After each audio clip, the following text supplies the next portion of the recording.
नमस्कार, मी कोमल अजय गोडसे। मला पिरियड्सचा PCODचा खूप त्रास होता। 7-8 वर्ष मी त्याचा त्रास काढला PCODचा।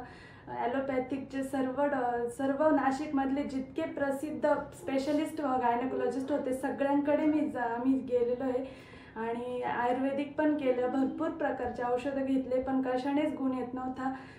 15-15 दिवस ब्लिडिंग होत होती।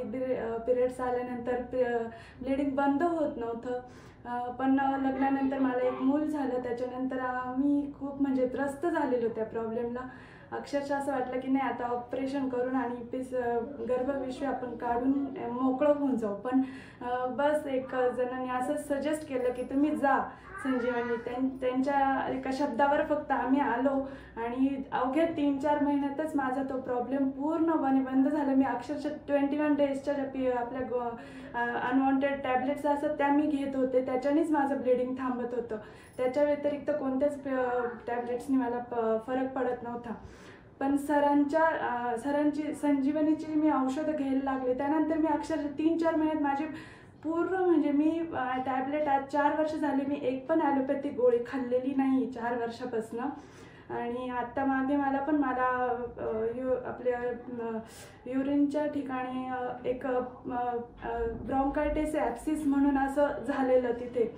तर ते पण मी ॲलोपॅथिक सरांकडे गेले।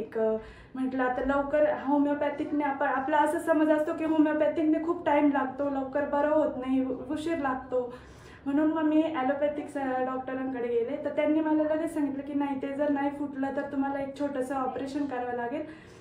पण मी तिथे खूप घाबरले। मग ऑपरेशन बोलल्यानंतर मला अक्षरशः चक्कर आली। मी मॅडमला, सपना तांदळे मॅडमला फोन केला आणि त्यांच्याशी बोलले। त्यांनी लगेच मला क्लिनिकला येऊन आणि स्ट्रीप दिल्या, औषधं दिली। त्यानंतर मी अक्षरशः 2 दिवसात मी पूर्ण बरी झाली। मला वाटलं पण मी जादूसारखं मला झालं की मी होमिओपॅथिकने मी 2 दिवसात मला इतका त्रास होत होता त्या गोष्टीचा सुद्धा, आणि 2 दिवसात मी पूर्ण क्लिअर झाले। खरंच मी धन्यवाद म्हणते संजीवनीला। त्यांनी मला 4 वर्ष मी लाईफ जगली माझी मी सरांना तेच बोलले इतक्यात की सर संजीवनीच्या जीवावर मी जगते फक्त, बस बाकी काही नाही। धन्यवाद।